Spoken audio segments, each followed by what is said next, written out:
कैसे मुनीर के 7 जवानों को बंधक बना लिया है। पाकिस्तानी फौज अपने ही सैनिकों से पीछा छुड़ा रही।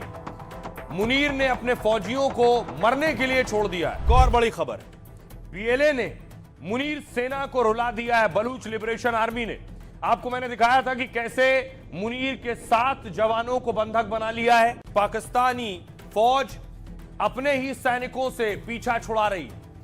मुनीर ने अपने फौजियों को मरने के लिए छोड़ दिया है, क्योंकि 7 पाक सैनिक बलूच लिबरेशन आर्मी के कब्जे में है।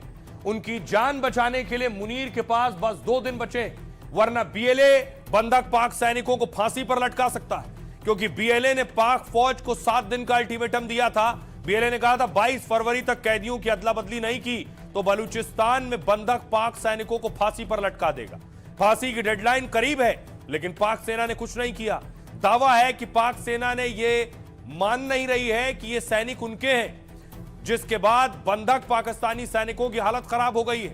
रोते बिलखते हुए पाकिस्तानी सैनिकों का वीडियो जारी किया। बीएलए की ओर से जारी इस वीडियो में पाक सैनिक रो रहे हैं, गिड़गिड़ा रहे हैं, पाक सेना से असीम मुनीर से गुहार लगा रहे हैं, देखिए हम आपके सैनिक हैं। बंधक सैनिक अपने सरकारी आईडी कार्ड दिखा रहे हैं। बलूच कैदियों के बदले बंधकों की अदला बदली की मांग मान ले, लेकिन पाकिस्तानी सैन्य नेतृत्व की ओर से कोई जवाब नहीं आया। वीडियो में एक सैनिक रोते हुए पाकिस्तानी सेना पर सवाल उठाता है। वो कहता है पाक आर्मी कैसे कह सकती है कि हम उनके लोग नहीं हैं। आईडी कार्ड दिखाकर कहता है ये सेना ने ही बनाया है, और अब इनकार कर रही है सेना। दरअसल बलूच लड़ाकों का दावा है कुछ दिनों में उसने 200 पाक फौजी मार दिए, लेकिन पाक फौज न ये आंकड़ा मान रही है, न इन बंधकों को अपना मान रही है। सोचिए जरा, एक देश में सैनिक बंधक है, लेकिन फील्ड मार्शल कहां है, आर्मी चीफ कहां है। दूसरी तरफ पीएम आज फिर ट्रंप को नोबेल दिए जाने की पैरवी कर रहे थे, पीठ थपथपवा रहे थे।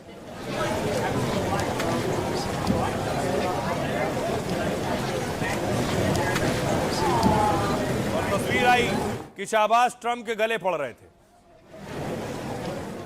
दूसरी तरफ ट्रंप ने कहा शहबाज को खड़े हो जाओ, तो वो खड़े हो गए।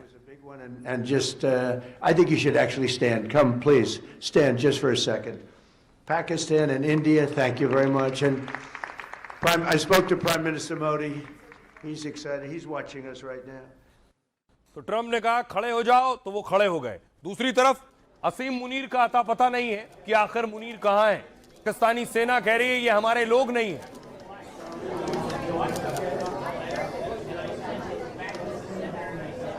क्योंकि पाकिस्तान के जितने चीफ और जनरल रहे हैं, ये केवल खुद मौज करते रहे और सेना को मरने के लिए छोड़ दिया है, ये भी सच है।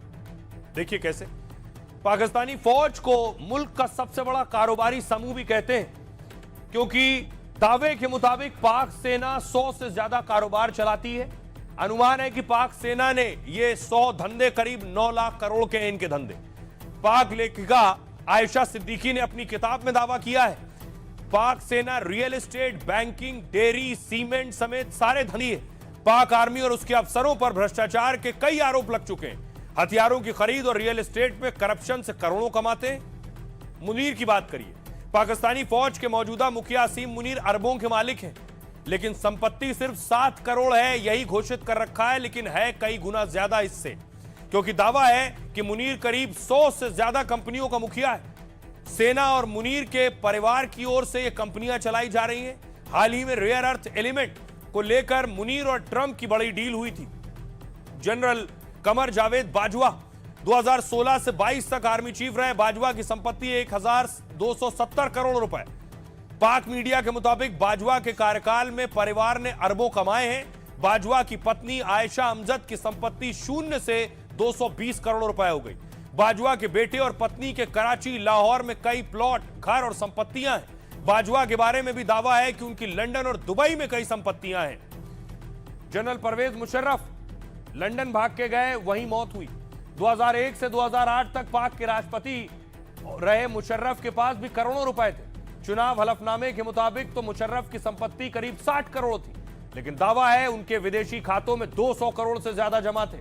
पत्नी के पास 20 lakh share, 170 gold jewellery, 1.5 crore के फर्नीचर समेत कई सामान।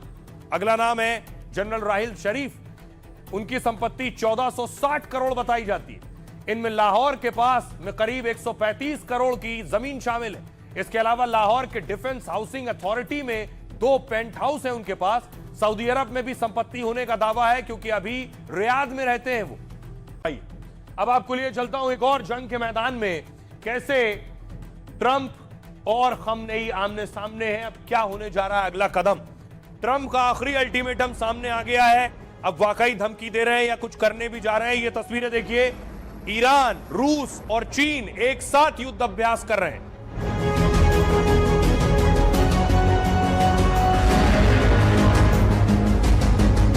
सवाल यह है कि ईरान, रूस और चीन एक साथ युद्ध अभ्यास कर रहे हैं। क्या जंग की स्थिति में रूस और चीन ईरान का साथ देंगे? दूसरी तरफ आज खबर आई कि ईरान का एक फाइटर जेट भी क्रैश हो गया है। क्रैश की तस्वीरें आई।